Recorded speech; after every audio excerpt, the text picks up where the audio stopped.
Radio Sucesos 101.7 FM presenta su noticiero Sucesos con Milton Pérez y Verónica Larrea. Un periodismo libre para una democracia plena. Los hechos y las opiniones de los sucesos que marcan nuestro tiempo.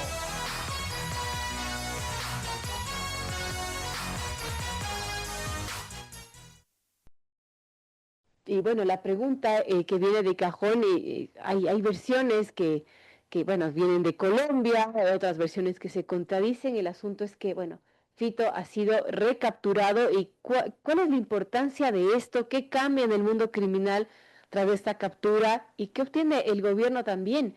¿Qué consigue el gobierno con esta captura? ¿Qué podríamos pensar después de esta recaptura de alias Fito? Bienvenido, Daniel, y gracias por acompañarnos nuevamente. ¿Qué tal, Verónica? Un saludo muy cordial. Gracias por la invitación. Bueno, creo que sí, es positivo, obviamente, pero más que un triunfo, yo creo que es un empate, ¿no? Porque cuando tú tienes a una persona como Fito que se te fuga el primer mes de tu gestión, bueno, y es recapturado 17 meses después, pues hay una deuda pendiente y eso básicamente se anula. Obviamente, va a haber gente que va a decir que esto es un gran triunfo para el gobierno y que bueno, que la popularidad del gobierno creció, pero desde el punto de vista simbólico me parece, desde mi perspectiva, que es una deuda que el gobierno tenía, porque no se puede permitir este tipo de circunstancias, ¿no? Y de hecho, ninguna otra, porque hemos visto en estos meses también fugas de otro tipo de presos, y no solo, bueno, no solo el tema Fede, sino varios que con menor peligrosidad también se han fugado, y eso creo que es complicado, que demuestra claramente que el sistema penitenciario del Ecuador no está a la altura de las expectativas de lo que quiere la seguridad de este país. O sea, son todos menos centros seguros, ¿no? Y eso me parece que es un tema de reflexión. Política pública, el gran acuerdo nacional debe estar orientada a tener un sistema penitenciario que esté acorde a las expectativas del país. Pero claramente es un golpe importante, simbólico, pero simbólico también tiene importancia en el mundo de la seguridad, porque obviamente, bueno, está detrás de que nadie puede escapar al imperio de la ley. La ley y el orden se reconstituye desde lo simbólico, obviamente, porque es un mensaje a la comunidad en general y sobre todo a estos grupos criminales que creen que están por fuera de este espacio. Desde el punto de vista ya real, desde el punto de vista de si se debilita una estructura, personalmente a mí me cuesta, es complicado, pero yo creo que Fito en los últimos meses, sobre todo, su preocupación estuvo en cómo evadir la justicia y cómo negociar, porque bueno, es un hecho que el tipo tendió puentes con el gobierno y se buscó tercerizar para llegar al gobierno y tener una negociación, una entrega segura. Eso será motivo de una especulación. Tendremos varios meses con esas especulaciones, hipótesis A, B, C, C. Pero bueno, la idea es, el hecho es que está capturado.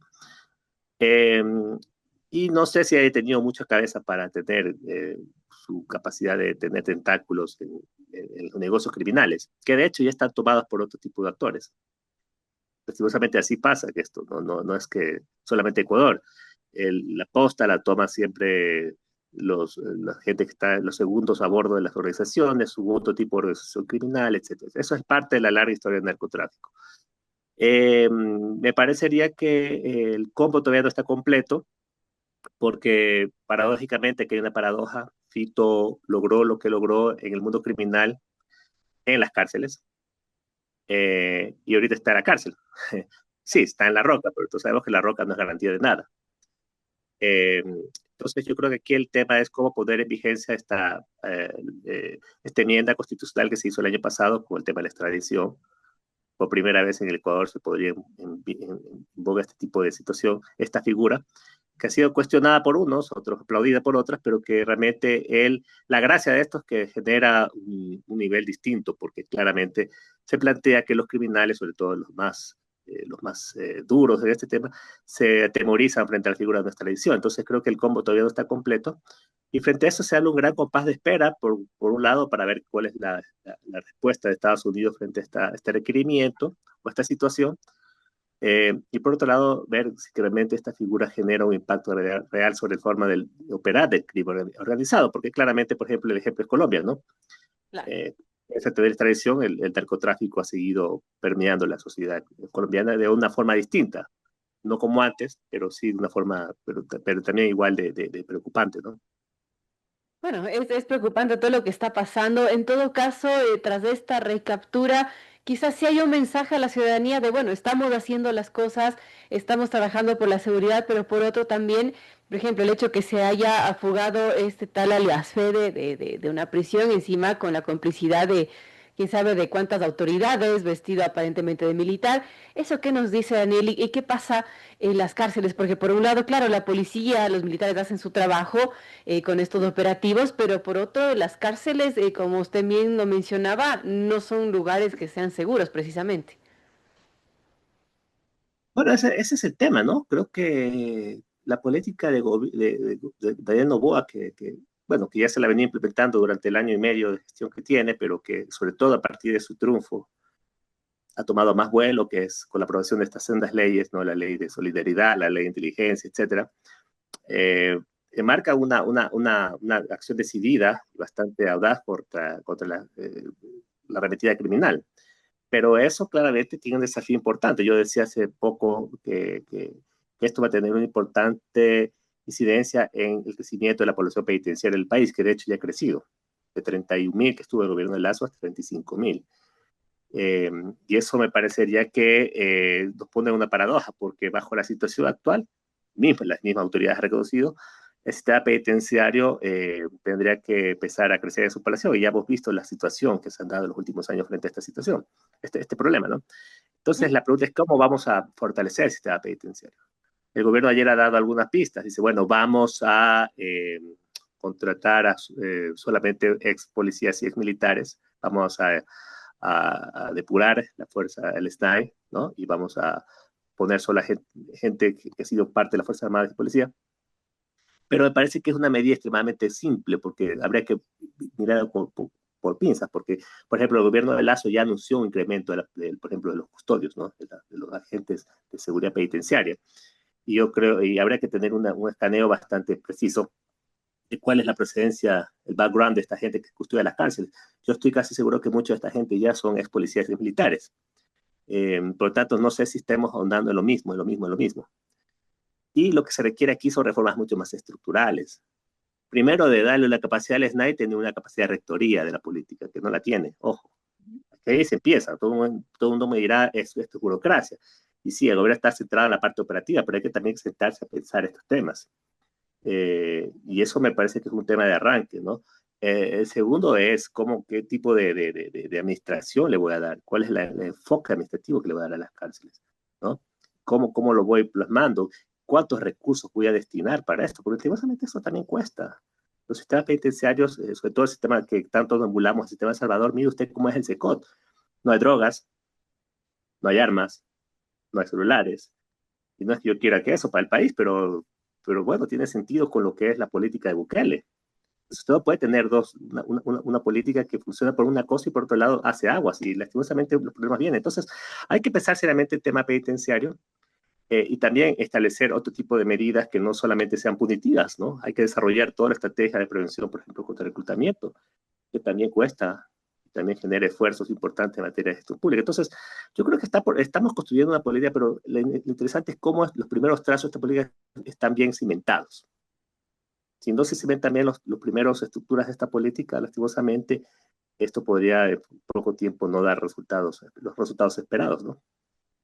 Muy importante, 7:30 comenzamos con Daniel Pontón, docente en la Escuela de Seguridad y Defensa del IAN. Ahora, Daniel, el gobierno quiere posicionar esta idea de que con estas leyes aprobadas, pues se puede lograr cosas como estas, como la recaptura de Fito. Claro que no tiene algo directamente que ver con estas leyes que recién fueron aprobadas, pero en todo caso la retórica que están manejando, pero sí quería preguntarle a su criterio, ¿qué cambia también con estas leyes aprobadas, con esta ley de inteligencia que ha sido ampliamente cuestionada, pero bueno, está con esta ley de integridad pública que hace algunos cambios de más de 20 cambios normativas? En todo caso, ¿usted cree que con esto se puede solucionar de una manera o puede ayudar a la lucha contra el crimen y toda la violencia que estamos viviendo?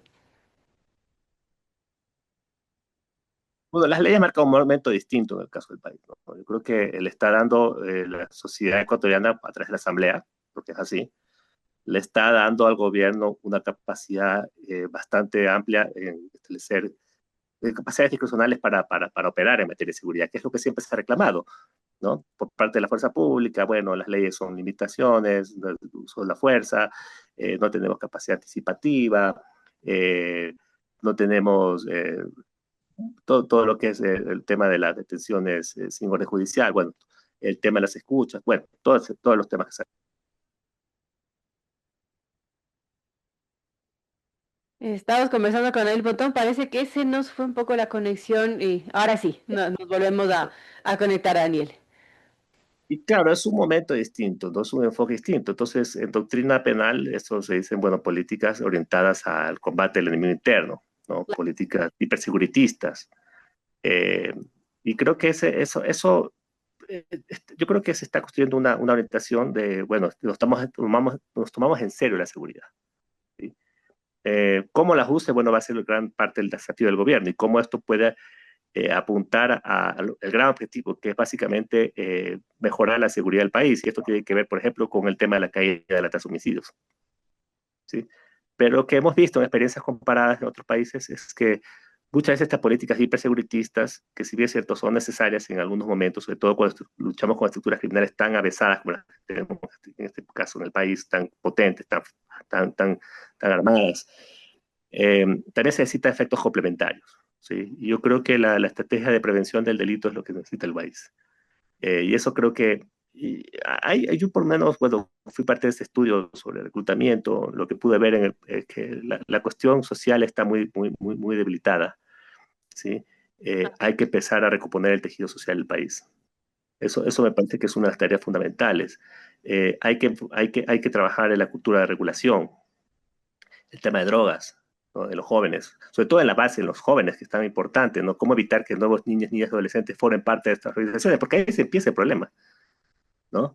El tema de las escuelas, el tema de las armas de fuego. O sea, hay tantas tareas que trabajar, ¿no? Desde el ámbito de la misma seguridad, del ámbito de lo social, del ámbito de la salud pública, como el tema del consumo de drogas, que realmente la tarea es enorme, ¿no?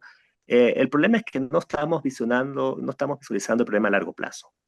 Al parecer hay una dependencia al cortoplacismo que me parece que es preocupante, ¿sí?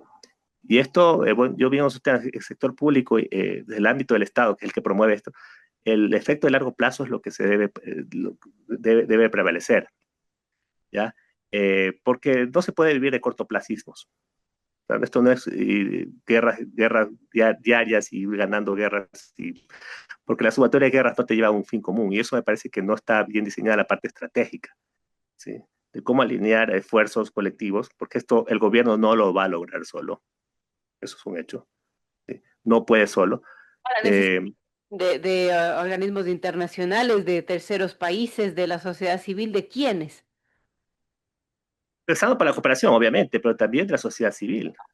O sea, cuando hicimos ese estudio pudimos ver que Guayaquil es una sociedad muy organizada. Hay una cantidad enorme de organizaciones de la sociedad civil que trabaja sobre el tema de la prevención, por ejemplo, sobre el tema de trabajo con chicos, con jóvenes, por el tema de drogas. Esos esfuerzos no están incorporados a la política pública, no están incorporados a los gobiernos locales, que sabemos la parte política, que lo que pasa, pero son actores estratégicos. O sea, yo decía ayer en una clase que tenía, ¿cómo importa en una ciudad una reforma urbanística? A la gente dice, bueno, ¿qué tiene que ver con la seguridad? No, sí tiene que ver muchísimo. Todo sabe cómo cambia la dinámica de la ciudad, una cosa, todo lo que fue en Nueva York, lo que se llamó la política de cero tolerancia, no hubiera podido ser lo que fue sin una intervención alrededor del metro. Claro. Entonces hay que meter otro tipo de cabezas, otro tipo de enfoque. Yo creo que ese es el gran desafío que tiene el gobierno en este momento, de cómo integrar otro tipo de visiones y cómo hacerlas parte de su gran cruzada contra la inseguridad, ¿no? Y, por ejemplo, el tema del SNAI, a mí sí me preocupa que detrás de eso volvemos a recurrir a la solución policial y militar. Igual se está hablando de policializar las escuelas, no sé si decirle así, pero se habló ayer de eso. Pero eso es más de lo mismo, cuando lo que se debe fortalecer es el tejido comunitario, el rol, por ejemplo, de las escuelas para poder identificar patrones de chicos con conductas que son atípicas, agresivos, o silencios cómplices, o tema de drogas. tipo de las alertas tempranas. Yo creo mucho más en la prevención temprana. Entonces, Ahora, ahí hay una serie de enfoques que deben ser cambiados. Espero que haya receptividad por parte del gobierno para estos temas, ¿no? Daniel, perdón que le corté. Esto de endurecer las penas a los menores, por ejemplo, ahora con esto del intento de asesinato de este político colombiano, y también se revive este debate de endurecer las penas a los menores de edad. Esto ya se aprobó en esta ley de integridad pública y de hecho lo vamos a abordar junto a Grace Vázquez. Pero ¿usted cómo lo ve? ¿Esto ayuda a combatir esto que estamos viviendo, esta violencia y el reclutamiento de menores, o va a ser peor? ¿Va a hacer que bueno, todos estos menores sean reclutados incluso más jóvenes, o cómo ve los efectos que pueda tener esta situación?